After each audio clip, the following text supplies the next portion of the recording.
ढाका ने आज तोप बाहर निकाल ली, फाइटर जेट भी उड़ा दिए और पूरे बांग्लादेश ने जोर जोर से नारे लगाए। बांग्लादेश में एक्शन हुआ जिसे देखकर पाकिस्तान में बुरी तरह से खलबली मच गई। दरअसल बांग्लादेश में आज वो सब हुआ जिसके बारे में आसिम मुनीर ने कभी सोचा भी नहीं था। शहबाज शरीफ ने इसकी कल्पना भी नहीं की थी। बांग्लादेश में ऐसा आज क्या हो गया? किस नारे ने मुनीर की नींद उड़ा दी? और पाकिस्तान में 12 फरवरी को मुनीर आउट क्यों कहा जा रहा है? इस रिपोर्ट से सब कुछ समझिए।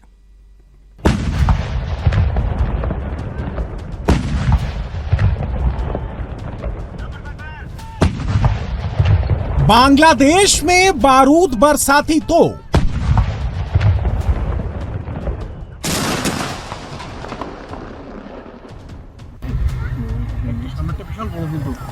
ढाका के आसमान में दहाड़ते हेलीकॉप्टर,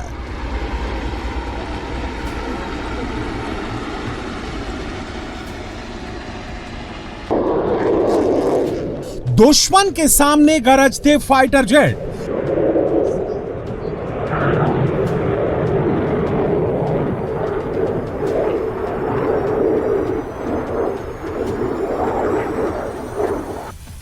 जमीन पर छलांग लगाते पैराट्रूपर्स। यह बांग्लादेश के विजय दिवस का जश्न है जिसे देखकर पाकिस्तान की छाती पर सांप लौट गया है।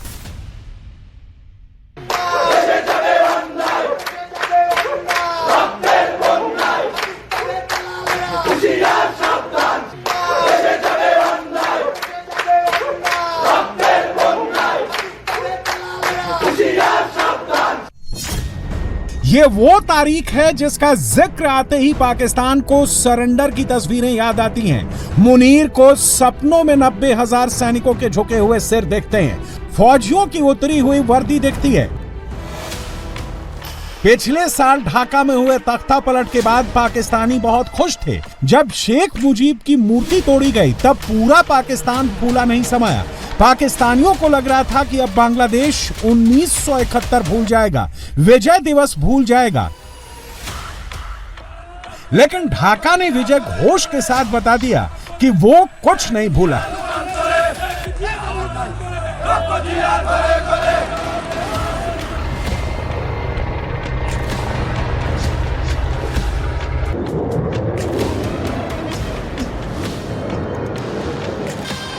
विजय दिवस पर बांग्लादेश ने फिर पाकिस्तान को उसकी औकात याद दिला दी है। অতীতের বস্তাপনা সমস্ত রাজনীতিকে পায়ের তলে ফেলে দিতে চাই।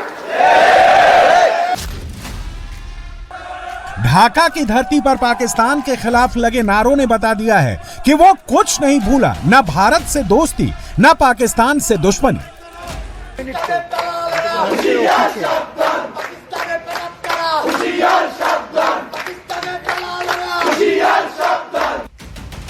बांग्लादेश की तस्वीरें देख पाकिस्तान में जबरदस्त खलबली मची है। पूरे पाकिस्तान को तीखी मिर्ची लगी है। ढाका का सेलिब्रेशन देखकर पूरा पाकिस्तान परेशान है। आवाम को पाकिस्तान में मची दहशतगर्दी याद आ रही है। फिर से टूटते पाकिस्तान के सपने आने लगे हैं। दो सूबे जो हैं हमारे, उनमें तो हालात बहुत ख़राब है इस वक्त। ख़ास तौर पे बलूचिस्तान में और केपी में हालात बहुत ख़राब।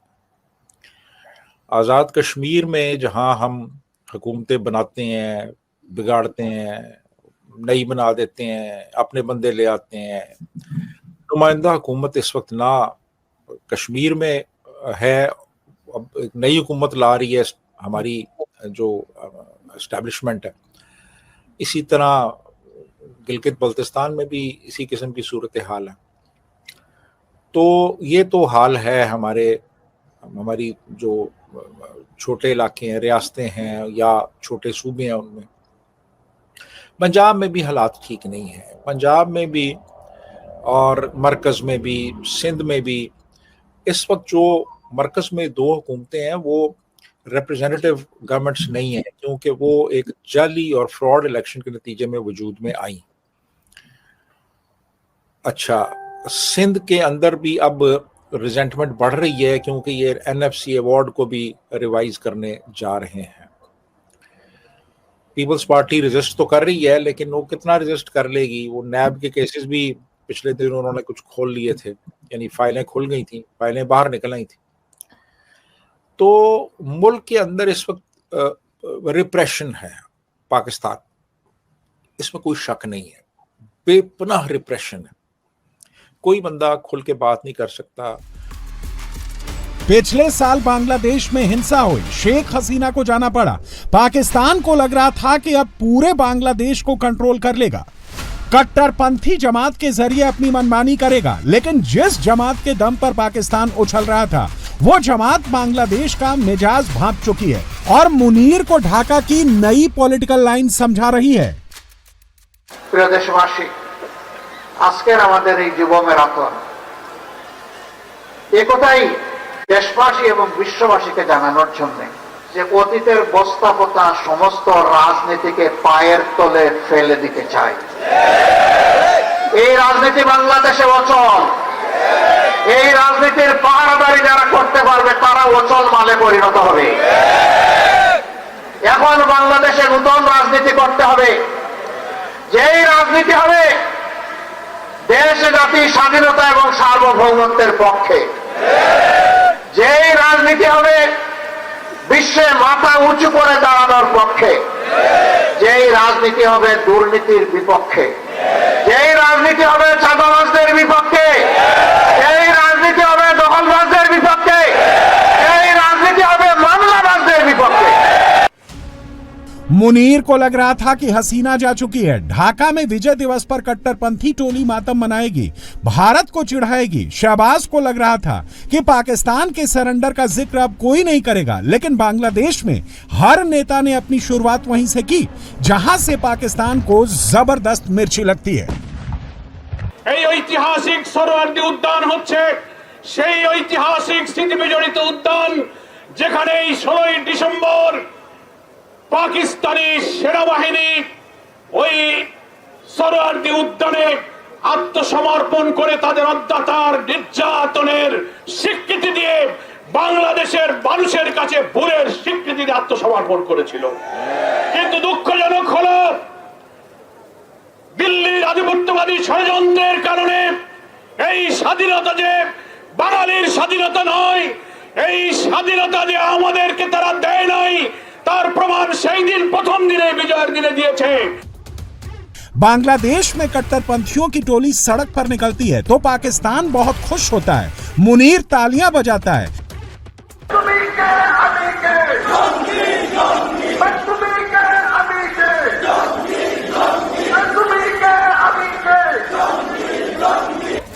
लेकिन जब राष्ट्रवादियों की फौज सड़कों पर उतरी तो पूरे पाकिस्तान को सांप सूंघ गया। पाकिस्तान को अब हसीना भी अच्छी लगने लगी हैं।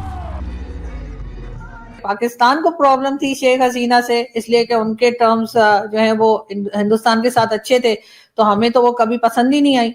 हालांकि जब जितना अरसा वो रही हैं तो उन्होंने कोई ना कोई अच्छे काम भी किया अपनी कंट्री के लिए। उनकी इकोनॉमी भी अच्छी हुई, उनका एजुकेशन सिस्टम भी अच्छा हुआ, और भी कई चीजें उनकी ऐसी थी जिसकी हम लोग यूट्यूब पे बैठकर एग्जाम्पल भी दिया करते थे। जब नया नया यूट्यूब स्टार्ट किया था तो उस वक्त भी हम एग्जाम्पल्स देते थे कि जी उन्होंने मिलिट्री को मिलिट्री की जगह पे रखा है, मुल्लाओं को मुल्ला की जगह पे रखा है। लेकिन ठीक है, बहुत सी चीजें गलत भी होंगी, मैं ये नहीं कह रही कि जो कोई होता है गवर्नमेंट में उसकी हर चीज सही होती है। कई चीजें ऐसी होंगी जो डिक्टेटरशिप वगैरह का कहा जाता है कि वो उन्होंने अपनी एक बना रखी थी, और मीडिया और हर सब कुछ कंट्रोल था। हाईवेज बनी है और फ्लाईओवर्स बने हैं, एक्सप्रेसवेज बनी है वहाँ पे, और काम हुआ है। उन्होंने काफ़ी काम किया डेवलपमेंट और इंफ्रास्ट्रक्चर के हवाले से। हसीना वाजिद के दौर में जो काम हुआ शायद वो पिछले किसी दौर में उस तरह से नहीं हुआ, लेकिन ऑपरेशन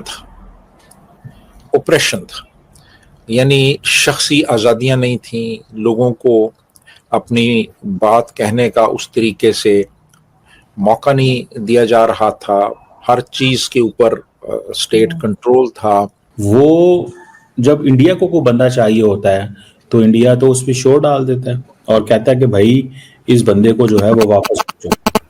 मिसाल के तौर पर एक बंदा था जिसका नाम तहव्वुर राना था, तो उसकी हवालगी इंडिया ने अमेरिका से उसको ले लिया। अगर ओवर राना को इंडिया ने अमेरिका से ले लिया और इंडिया ने कहा जी इस बंदे को भेजेंगे, नीडेड है, ठीक है जी, दैट्स अ क्वेश्चन। फिर आपको याद होगा कि एक बंदा है, उसको अभी इंडिया जो है, आई थिंक विजय मालिया या समथिंग, वो बर्तानिया में है। फिर एक बंदा और है जो यूके के बेल्जियम से इंडिया मंगवा रहा है।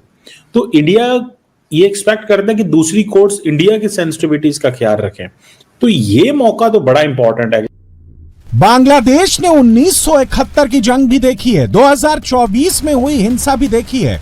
कोई भी बांग्लादेशी इस वक्त 1971 और 2024 को कंपेयर नहीं करना चाहता। सबको याद है कि पाकिस्तान की फौज ने नरसंहार किया था, कैसे 3 लाख महिलाओं के साथ रेप किया गया था, कैसे पाकिस्तानी फौज ने जमातियों के साथ मिलकर लाखों लोगों का खून बहाया था। एक 71 সঙ্গে 24 কোনো তুলনা চলে না, হওয়ার কোনো সম্ভাবনা নেই।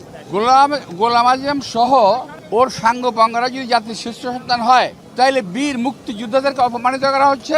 তাহলে বীর মুক্তিযোদ্ধাদের অবস্থানটা কোথায়, এটা একটু ওদের কাছে আমি জানতে চাই। এই দলটি 1947 সাল থেকে অদ্যাবধি 47 সাল, 71 সাল এবং এখন পর্যন্ত দেশের শান্তি কখনো কামনা করে নাই এবং করে না। তারা দেশের স্বাধীনতা চায় নাই, এখনো তারা দেশের স্বাধীনতা চায় না। তারা চায় এই দেশটা একটা বিপাকে পড়ুক, একটা ভালো খারাপ অবস্থায় চলে যাক এবং অশান্তিময় একটা দেশ থাকুক, তারা এটাই চায়। बांग्लादेश में जैसे जैसे चुनाव नजदीक आ रहे हैं, वैसे वैसे पाकिस्तान के खिलाफ जबरदस्त माहौल तैयार हो रहा है। जिस ढाका यूनिवर्सिटी में कभी पाकिस्तान के सपोर्ट में नारे लगा करते थे, उसी ढाका यूनिवर्सिटी में अब पाकिस्तानी झंडा पैरों तले कुचला जा रहा है।